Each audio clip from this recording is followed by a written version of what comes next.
Dad lived for the wild like it was oxygen. Cities did something to him, tightened his jaw, shortened his patience.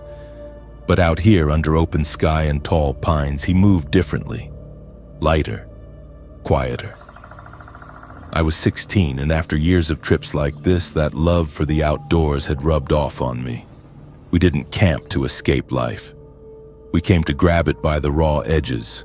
Cold mornings, dirt under our nails, stars you could actually count. We left before sunrise, both of us half awake, coffee steaming between the truck's cup holders. School and work had been pulling us apart for months, our conversations shrinking into rushed texts and nods in passing. "Camping," Dad said the night before. "Unplugged." No argument. His old truck chewed through the state park roads until by late morning we reached a small clearing by the lake. Still water, dense firs, not another camper in sight. Exactly how he liked it. The air smelled of pine sap and wet soil as we stepped out. We unloaded without rushing, tent, cooler, fishing rods, falling into an easy rhythm. Dad showed me the same small lessons he always did.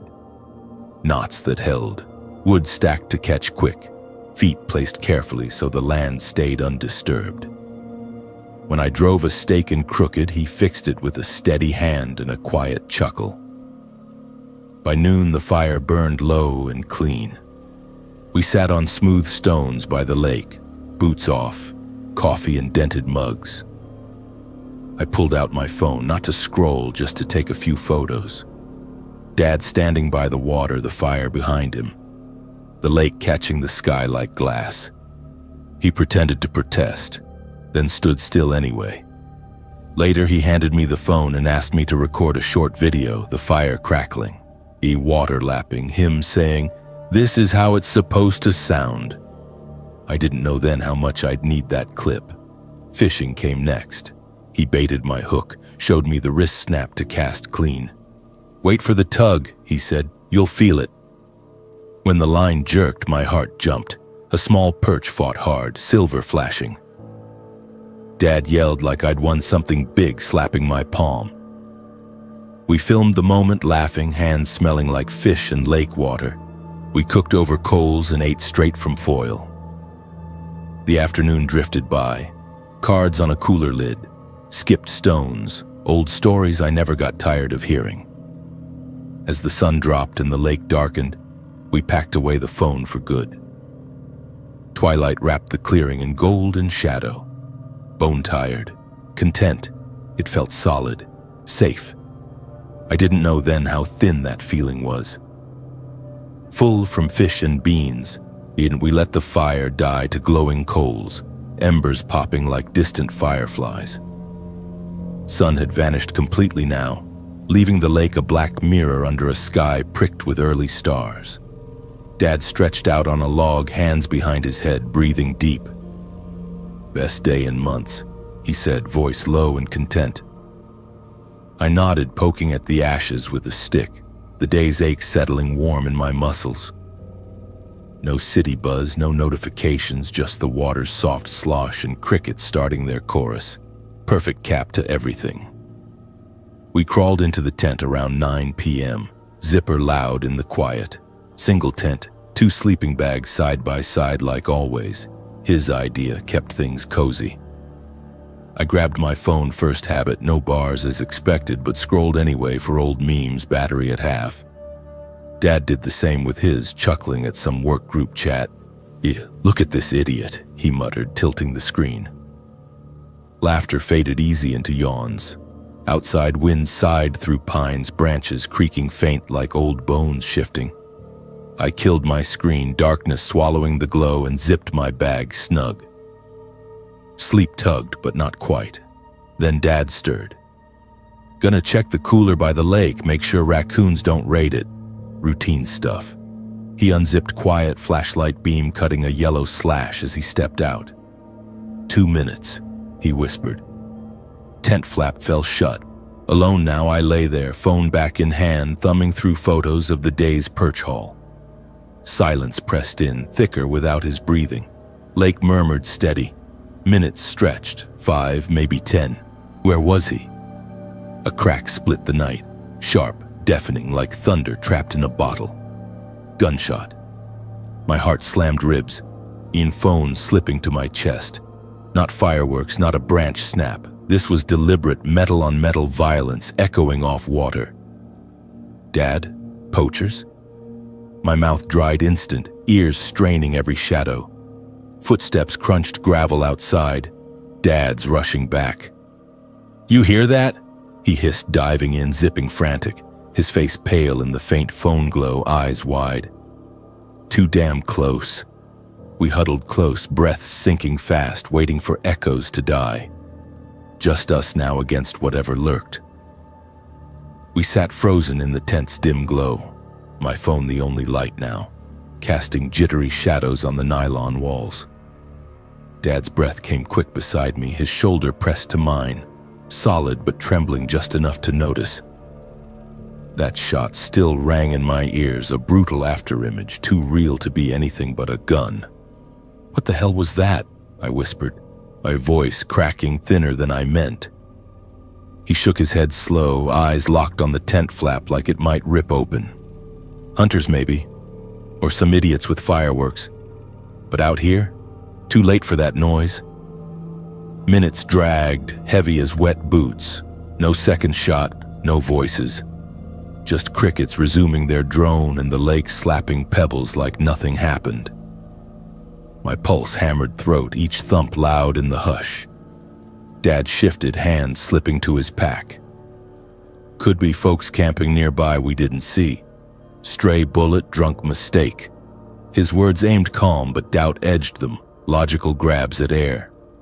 I nodded, stomach twisting. Hunters made sense in theory. Dad had mentioned remote spots drew them sometimes, chasing deer after dark. But this deep in the park, illegal as hell, and that crack felt aimed, personal, or was panic warping it? My mind spun worst cases, gang fugitives, some psycho marking territory. We waited, breaths synced shallow, ears straining for twigs snapping or boots on gravel. Nothing. 10 minutes? 20? Time smeared. "Probably nothing," Dad finally muttered, forcing a half grin. "People spook easy out here."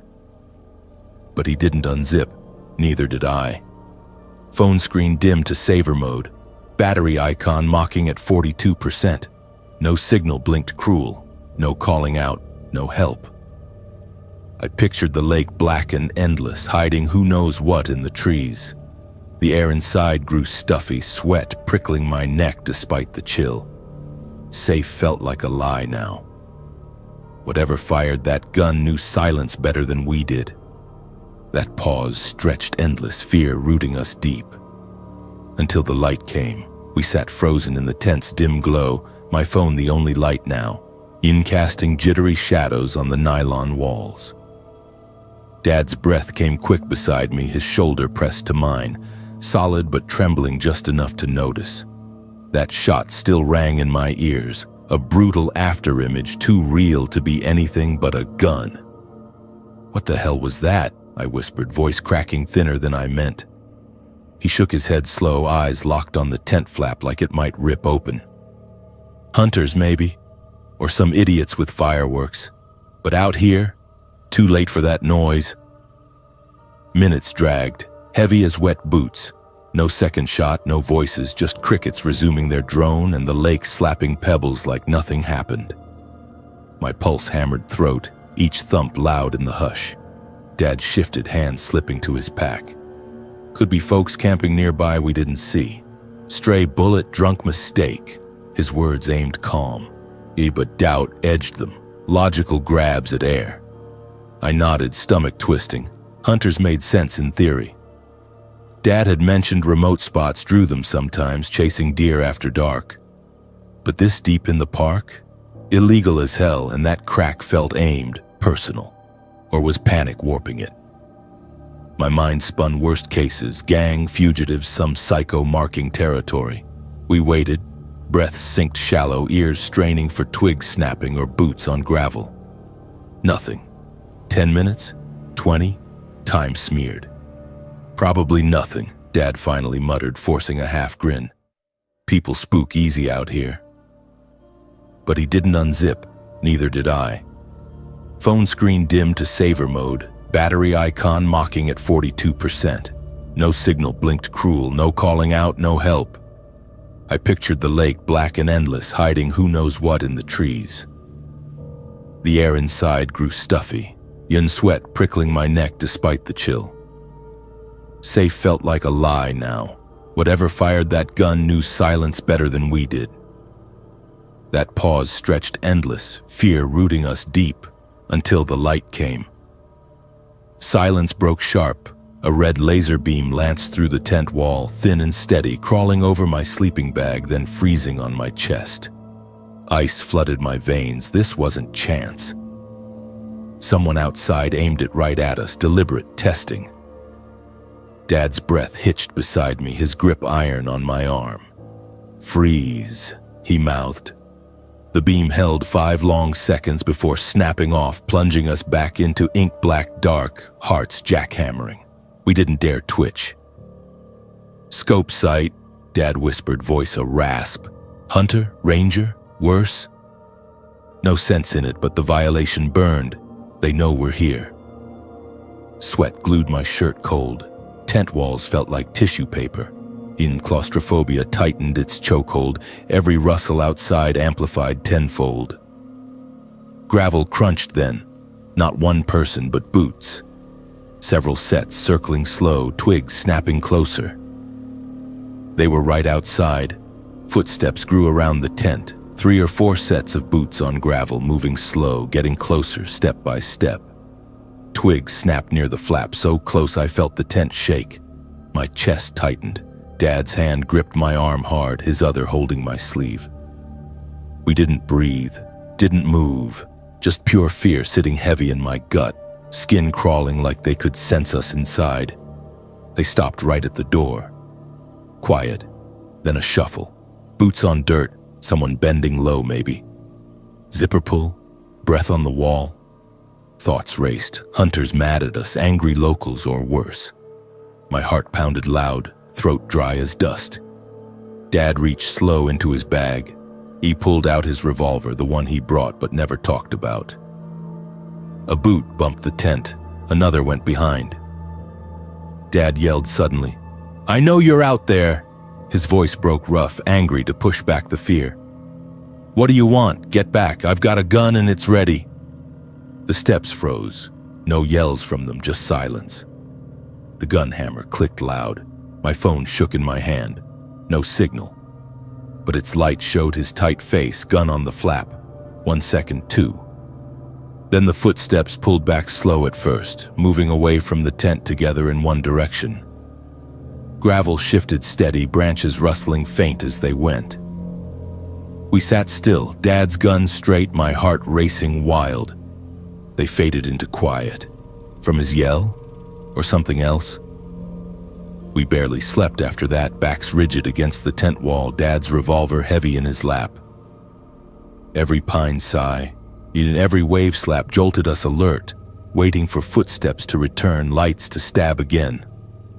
Hours blurred into gray pre-dawn, my eyes burned, muscles locked in fight mode, silence held, mocking.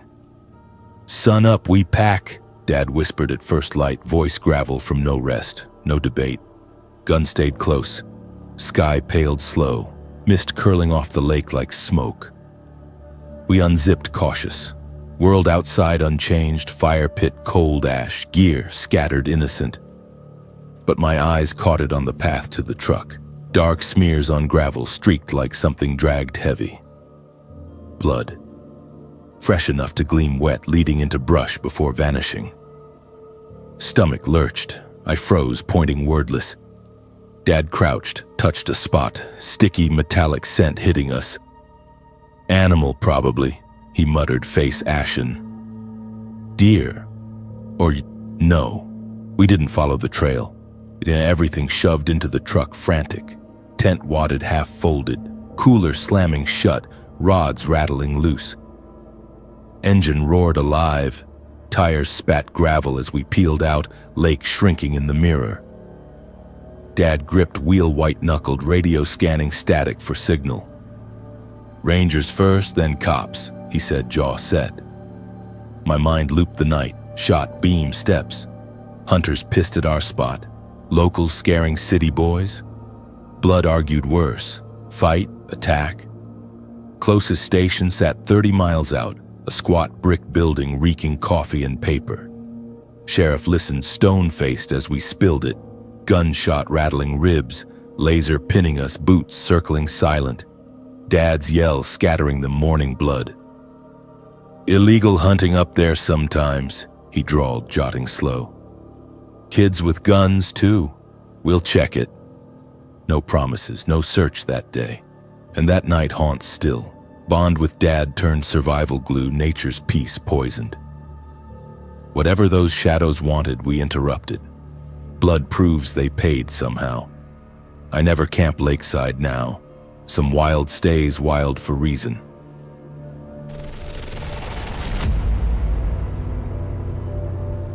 I've always loved camping. My whole family used to go when I was a kid. Weekends in tents that sagged under morning dew, mornings huddled around smoky fires, everyone arguing over who forgot the marshmallows or whose turn it was to hammer in the tent pegs. It wasn't fancy, just real fun. Simple, the kind of fun where rain would leak through the seams and we'd all pile into the car laughing. Or Dad would burn the hot dogs and we'd eat them anyway. As I got older, I kept going back, but always to those same familiar spots. Comfortable, predictable. Then I started craving something different. New tracks I'd never driven. Fresh clearings hidden off the map. Adventurous unknowns that made my pulse pick up just a little. Never the same place twice. I loved figuring out how to park on uneven ground without getting stuck. Reading which way the wind was blowing so the smoke wouldn't choke me. Finding that perfect hidden patch completely surrounded by trees. That was the thrill. That's how I ended up on that dirt track last weekend. Not one I'd saved on my phone or marked on any map. Just me chasing the next adventure, turning onto a rough gravel road I'd spotted by chance.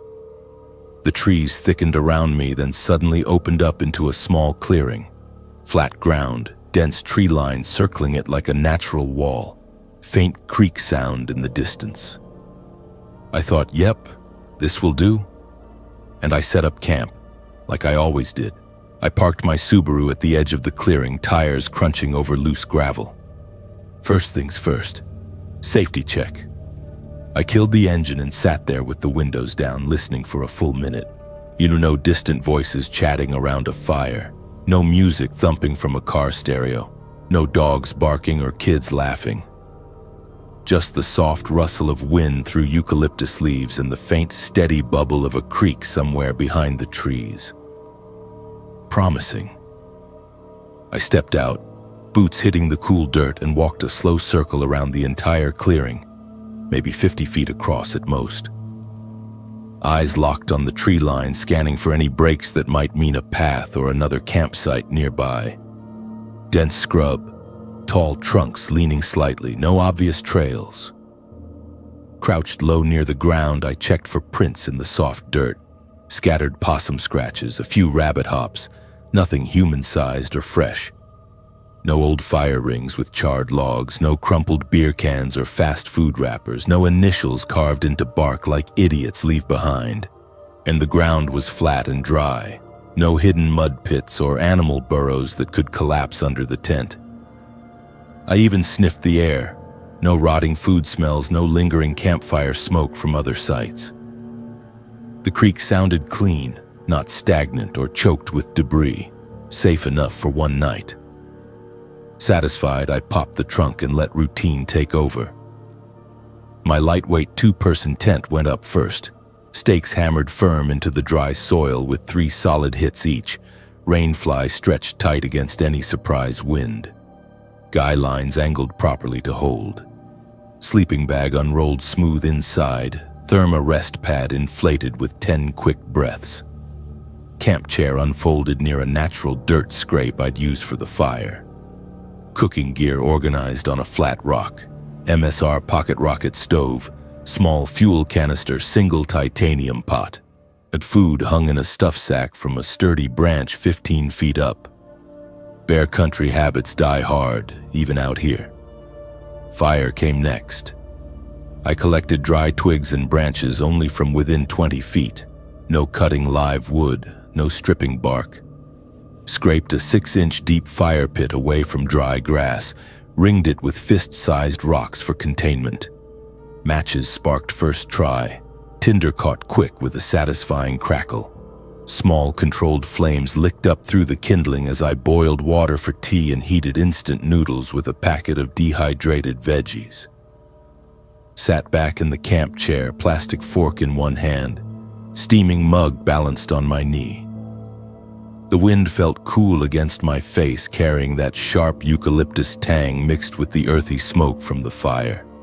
Stars punched through gaps in the canopy overhead. Orion's belt stood out clear tonight. He'd no city haze to dull them.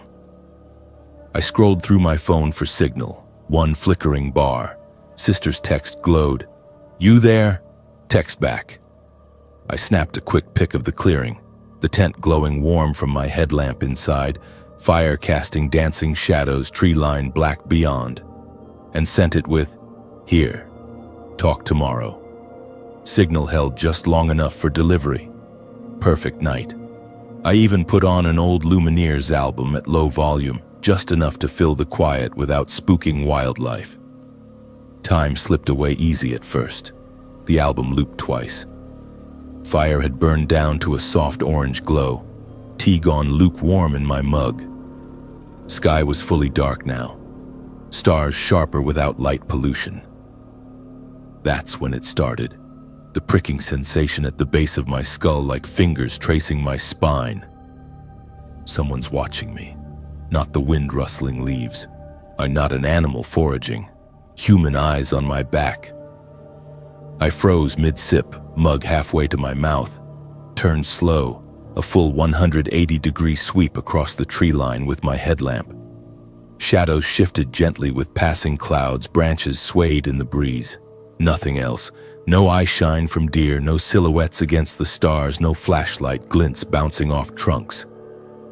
New spots always feel exposed like this, I muttered to myself, forcing a dry laugh. Shook it off, poked the fire with a half-burned stick. Embers sparked up bright orange for a moment. 10 minutes later, the feeling crawled back, stronger, insistent, neck hairs standing straight up now. I scanned again, slower this time, methodically left to right. The trees looked blacker somehow, their edges sharper against the starlight filtering through. Still nothing obvious. No movement. You're losing it, Mia. Too much time alone, too many true crime podcasts. I drank the last of the cold tea, stacked my dishes on the rock, wiped my hands on my jeans.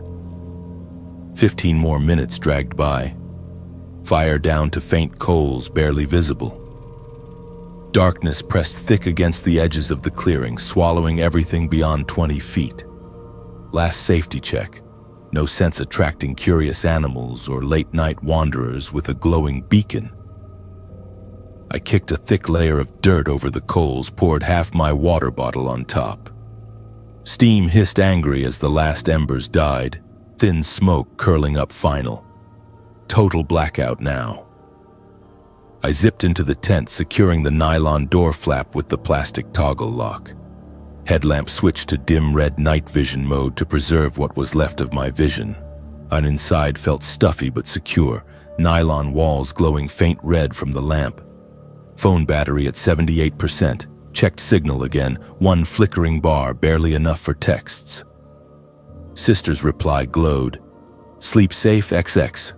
I typed back quick. "All good, fire out, talk tomorrow." Hit send before it could drop. Battery saver mode on. Kicked my boots neat by the door flap, unzipped the sleeping bag fully, slid the thermarest pad underneath for insulation. Propped myself against my backpack like a pillow, scrolled through old camping photos to unwind my nerves. One video from earlier that evening caught my eye. Me hammering the last tent stake. Hit play on low volume. There in the background behind my shoulder, a tall shadow between two trees, perfectly still, watching me work. I paused it, heart thudding sudden, zoomed in shaky close on the screen. Human shape, no question about it. Shoulders squared, head tilted slightly. Rewound 10 seconds and played again. They're clear as day, frame by frame. What the hell? Fingers suddenly clammy on the phone. Wind bending a weird tree angle. Camera glitch. Played it 3 more times, definitely not natural. Deleted the file fast. Breath shallow. Shadows play tricks at dusk. Forget it. Laid back flat on the sleeping bag, staring up at the gray nylon ceiling, forcing deep breaths. Eyes adjusting slow to the dark. That's when the flashlight beam sliced through from outside. Sharp white light sweeping slow across the clearing, lingered a full 5 seconds on my tent door, then slid off toward the car. I froze solid, muscles locked rigid. Someone out there with a torch. You're checking me out. Other campers nearby, probably. I whispered to the empty tent. Happens in public lands all the time. Someone's fire got too big. They're patrolling boundaries or signaling friends. Deep breaths. Counted to 10. Forced my eyes shut, willing sleep. Crunch. Single step on loose gravel not far off through the trees. Too deliberate, too heavy for a possum or wallaby padding random. My ears rang loud in the sudden focus. Crunch. Closer now. I sat up slow against the backpack, right hand sliding silent to the pocket knife in my jacket. Blade flicked open under the sleeping bag cover. Quiet click muffled by thick nylon. The steel felt ice cold against my sweaty palm, grounding me. The steps circled the edge of the clearing clockwise, getting closer with each one. Pulse hammered, visible in my throat now. In sweat beaded on my forehead despite the dropping night chill. Phone signal gone completely. That one bar vanished. Couldn't call my sister, couldn't dial 911, was on my own. I counted breaths slow to stay silent. Inhale 4 counts, hold 4, exhale 6. Every muscle tensed rigid, ready. Crunch, crunch. Picking up pace slightly. Right by my car now. No alarm triggered, though the key fob worked fine when I parked. Steps paused there, gravel shifting under weight as if listening. Then closer still. Stopped dead outside the tent. The shadow of a tall figure blocked all starlight filtering through the nylon ceiling. Someone standing just inches from the fabric wall. Listening to me breathe inside. Heart slammed against my ribs so hard I felt it in my teeth. Mouth went cotton dry, tongue sticking to the roof, and bladder screamed full, but my legs stayed paralyzed. Unzipping even for relief felt like suicide. The knife grip turned my knuckles white. Phone screen glowed useless, 2% under the pillow, dead for calls anyway. Long silence stretched, 30 seconds, then 40. He's just standing there. No rustle of clothes, no cough, no phone notification ping. Pure, heavy presence. Knife trembled in my sweaty grip. Physical terror peaked, sweat now dripping into my eyes, stinging sharp. Stomach churning liquid nausea. Every nerve-ending screaming move, scream, run asterisk. I know you're out there. My voice cracked through the thin nylon, barely above a whisper, but it carried sharp in the dead silence. I have a weapon ready, don't make me use it. Dead quiet. Worse than the footsteps. And the knife slashed empty air blindly. Whoosh, just inches from the tent wall. The fabric dented inward slow at the bottom corner, pushed deliberately by a boot toe or stick testing the nylon.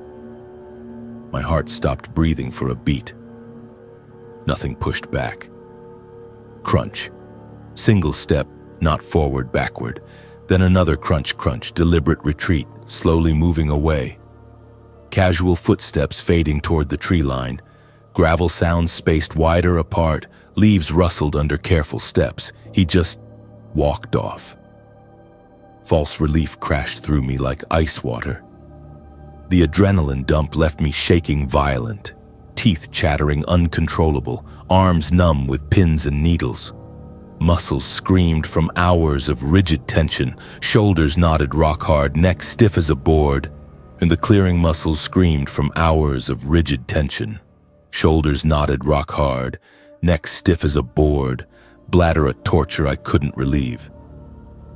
Every rustle after was him circling back, possum scrambles, wind gusts, snapping twigs. I wasn't sleeping, just waiting, wide awake. My mind raced dark scenarios. What if he comes back? What do I do? Run for the car in the dark? Fight with this little knife? Scream into empty woods? Lay rigid on the sleeping bag, blade edge nicking my palm bloody, every shadow his return. Morning light couldn't come fast enough. First gray dawn finally filtered through the nylon. 5:37 a.m. Knife still clenched death grip, I unzipped the door flap millimeter by millimeter, peeking out slow, clearing empty. Car parked exact same angle. Fire pit cold dead. No obvious footprints in the loose gravel. Packed frantic panic. Tent ripped down wild. Poles clattered dropping from shaky hands, rain fly tangled in knots. Stakes snapped breaking loose from dry soil. Sleeping bag wadded into a messy ball. Thermarest deflated one-handed. Food sack yanked hard from the tree branch, crashed inside the cooking pot. Chair collapsed, cooking gear swept off the rock into the trunk. Everything thrown haphazard, no folding, no organization. Boot slammed half-closed on a rogue stake. Engine roared alive, first crank. Gravel sprayed violent as I peeled out. Track blurred past the windows, hands welded in 10-2 death grip on the wheel. Called my sister hands-free, voice fractured, shaking. Someone was outside the tent all night. Steps circled slow. Had to bluff I was armed. He's still out there. He'd get home now. She didn't ask questions, just drive safe, I'm waiting. Half-mile down the rough track. I cut through a narrow scrub shortcut to save time, circling back to the main road. Froze solid mid-turn, tucked deep in thick bushes where no one should park. Dark sedan hidden deliberate. Beat-up Honda Civic, early 2000s model. Plates caked thick mud to hide numbers. Branches deliberately pulled across the hood for camouflage. Tires sunk in soft dirt off any trail. Driver door cracked 3 inches open, like someone stepped out minutes ago. Passenger seat visible through the grimy window. My ex's faded gray hoodie draped casual across the headrest. Exact one from our last trip together. Ripped left cuff from that mountain bike crash last summer, the one I stitched up myself. A controlling psycho who demanded location pins every hour, tracked my texts, showed up accidentally at coffee shops I'd mentioned once. Broke up 6 months ago when his jealousy cracked violent, punched a wall 3 inches from my face, screaming I was his territory. Stomach dropped through the floorboards. Brand new clearing, never been here before. Never told a soul this track existed. Phone GPS history clean, maps app blank, no social media posts. How the hell did he find this unmarked spot? Floored the accelerator, tires screamed merging highway. Every rearview shadow was that Civic tailing slow. Pulled into the first gas station with signal, hands trembling on the phone. Called sister first. His car, hidden in scrub by camp. That gray hoodie with the ripped cuff. He followed me. Police next, non-emergency line, voice barely steady.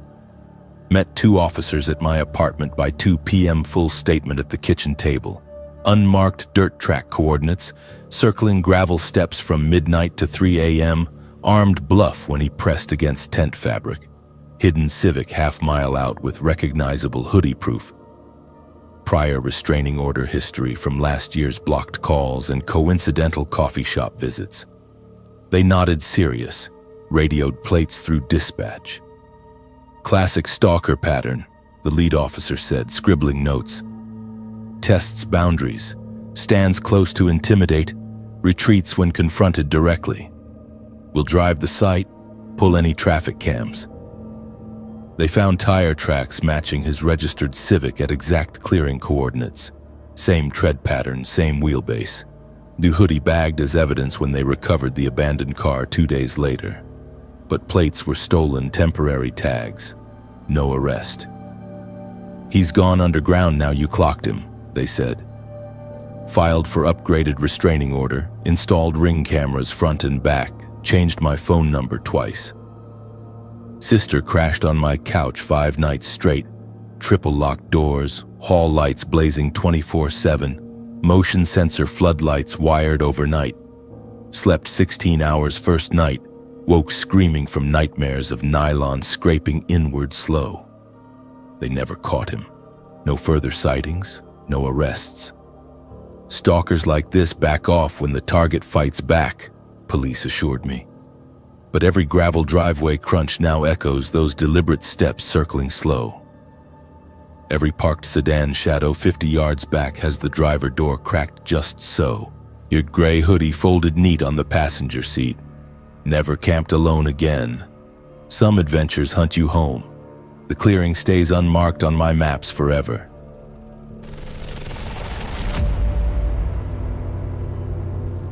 Thompson family's old farmhouse was on a big countryside property with wheat fields all around. There was a wooden porch, some wildflowers by the edge, and an apple orchard in the back that hadn't been taken care of for years. The trees were thick and full of apples that fell during storms with a soft thud. For the kids, Emma, who was 12, Jack 10, and little Lucy 6, the orchard was a good spot to play tag or hide and seek. But parents always said to come inside before it got dark because of ticks and snakes. It was a Friday evening in late July. The air was warm, smelled like flowers and dirt. Inside the kitchen, Mom, Dad, and Aunt Clara were having iced tea and looking at old photos. The kids were running around the living room after dinner, full of energy. "Let's go camping tonight," Jack said, and he was the one who always wanted to do fun stuff outside. Emma said, "Mom said no fires. Remember last time near the barn?" Lucy jumped up and down. "Please, in the orchard, please." Dad came in from the kitchen with a towel in his hand. He worked on the farm a lot, so his face had lines, but he smiled. "Okay, but only in the clearing by the orchard. It's close to the house. Put the tent up right, no running off, and come back for breakfast, got it?" The kids yelled yes and got excited. They pulled out the green tent from the closet, the one with the patch from when Jack cut it with his knife. They got sleeping bags, flashlights, and Lucy's lantern that made pink light. Jack took the speaker for music. Emma took clue cards. "For stories," she said. The sun was going down, sky orange, as they carried everything out back, and they walked on the gravel path under the apple trees. The clearing was not far, a grassy spot with trees around it. It was getting dark, crickets starting to chirp. "Let's do it together," Jack said. Emma put in the stakes, Jack the poles, Lucy the bags. Tent was up fast. Inside they put snacks like crackers, set up clue on a box. Music played quiet. Night came. They played the game. "Professor Plum in the library with the wrench," Jack said loud, moving cards. They laughed. Lucy giggled a lot. Emma made surprised faces. Jack did funny voices. The lantern light made shadows on the tent. Outside wind moved the trees a little. Apples fell now and then. Around 10, game finished. They got in sleeping bags, closed the flap. Lucy said, "This is fun." Turned off music. It got quiet, just crickets. Then from the trees, a faint, deep sob, unlike a man crying far away, rough voice. Lucy sat up a little. "Did you hear that?" Emma listened hard. "Maybe wind or animal. Go back to sleep." Jack said nothing, eyes open. They waited. Quiet again. Kids relaxed, almost asleep. Then after some time, sob again. Closer now, louder.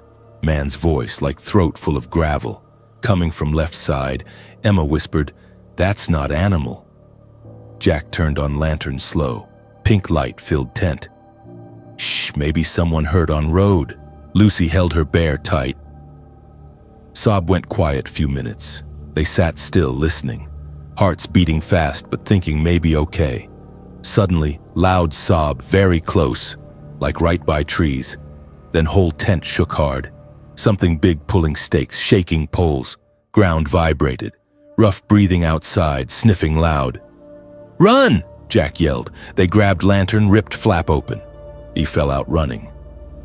Branches hit faces, feet slip on apples. Jack looked back quick, saw him. Very dirty, skinny man in torn hoodie standing there. Face covered dirt and hair, eyes staring wild. Teeth yellow, hands like bones reaching out. "Faster!" Jack screamed. Man stepped forward, boots heavy, breathing like animal. Emma carried Lucy, house lights close.